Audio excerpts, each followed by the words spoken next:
Hi everybody, Martyn at Flicking Feathers again today, and I'm tying an excellent top water fly. This is Peter Morse's Gurgle pop. Right, super easy, super simple, but it's actually a very cleverly designed popper. It's quite tough, as tough as a foam fly can be, basically, but it's a surprisingly good hooker for a top water fly. Well designed here, there's no impediment to the gap, right? You've got the full hook gap there, and obviously when viewed from below you've got quite a slender profile, but despite that there's a good bit of foam at the front. You can get a decent bloop, right? a good pop from it if you want to, and it's ideal for species that that eat small bait like anchovies and all that on the top. So as always, I'll put a materials list in the description along with a link to the Patreon page for anyone who wants to support the channel and get access to the giveaways for the flies that I tie on the channel each month. Alternatively, like the video, share the video, watch it all the way to the end. All of that helps the channel to grow. Right, so I've got my hook and my vise. This is a Gamakatsu SP11 3L3H, right? It's the spinnerbait style or Aberdeen style hook, long in the shank, nice round bend, good gape size. And I've run on some red thread, right? This happens to be Danville's Flymaster Plus, but anything you like really, right? And I'm going to just make a good base of thread to get started, right? I want a decent amount of thread. I might as well put a couple of layers just now, and then kind of build on that as we go. Now I'm tying the sort of simplest basic version of this. You can fancy it up if you like with a bit of flash in the tail, but suit yourself, right? I know a lot of folk, they kind of struggle to have confidence in flies that are this simple, but it really does everything that you want it to, right? It's the size, it's the shape, it'll kind of wiggle if you pull it under.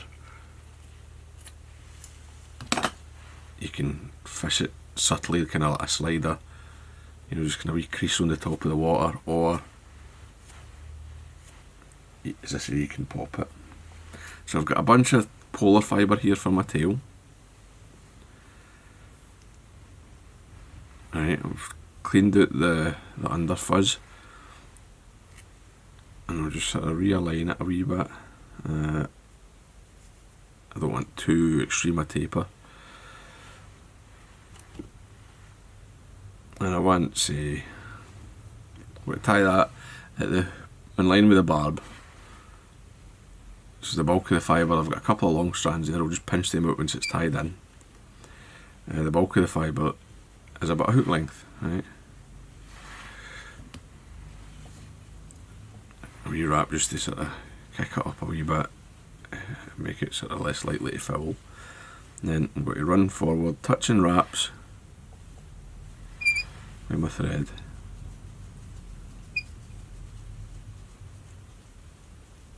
Right, I want a clean underbody. I'll get sort of along here. I'm going to just lift this up, cut a taper,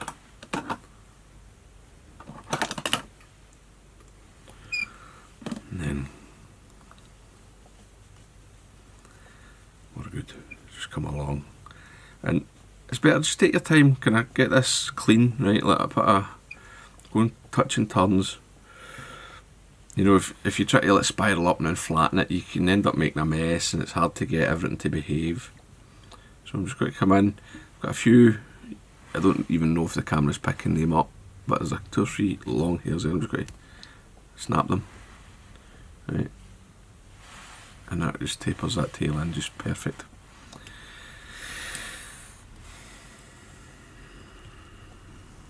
Just got a wee bit there just to clean up.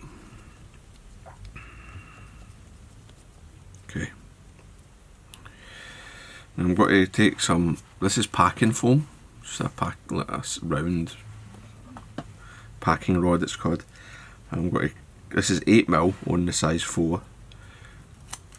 If you go smaller, go to 6. If you go bigger, go to 10 or 12. And I've cut an angle in it, I've cut quite a steep angle. And I'm going to catch this here. get a wee kind of stretch, and then we're just going to go back.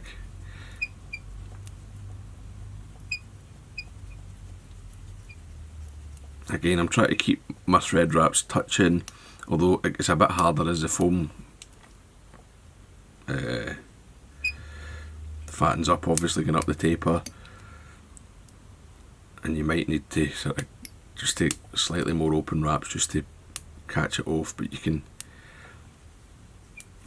doing it this way, if I come up like that, I've more or less got a nice tidy underbody. There's a couple of bits that I need to fix, but what I'm going to do first, I'm going to look at it from above. Right, I'm just going to rock my vice towards myself and make sure that the back edge of the tie off is at 90 degrees to the shank. Right, I don't want my wraps like that. They've got to be nice and square so that the back end of the fly just sits properly when you fold it forward. And then I'm just going to come along, and this packing foam will crush and flatten. And then I'll just come forward to this point where I started it. So I've got about 5mm or so to the hook eye, and that's fine.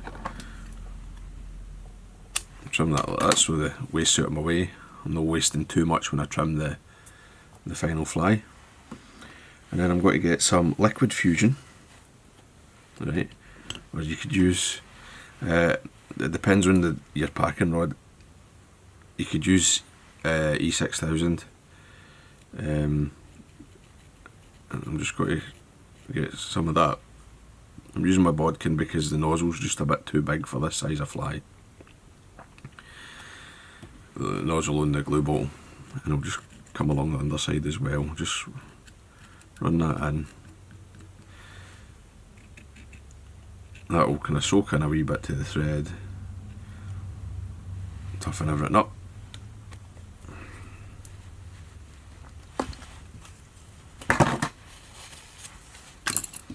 And I'll put this forward.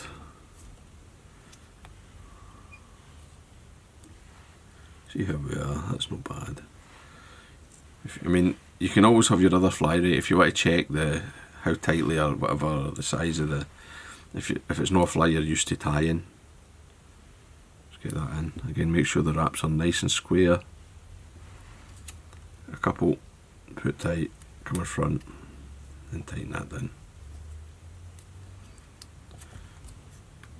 And that's good.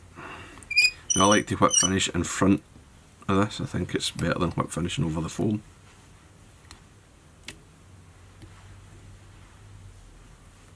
I know some people will whip finish on the foam, but you don't need to in this fly. It's not like a hopper or something where you're trying to put a nice front face. Right, so that's in.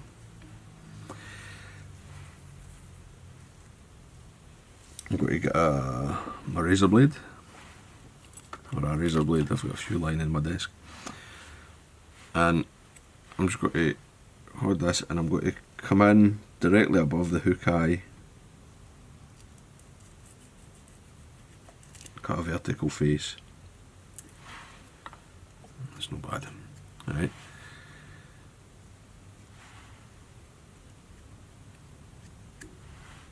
That gives you your popping face. Then it's just a case of put a wee bit of red marker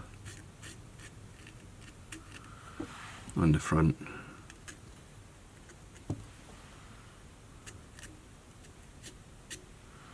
This is much for you, so you can see that the fly's pointing at you before you hit your strip hard, as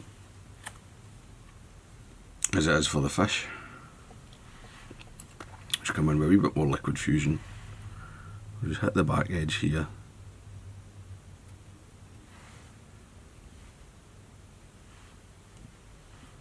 Oops. Hit the whip finish, and that's you. You've got a very durable, very effective wee fly. You should tie some up because there's probably a fish near you that eats this. So, hope that was useful, hope you enjoyed it. If you did, remember to give me a thumbs up below, and I'll see you for another one. Take lines, guys, bye.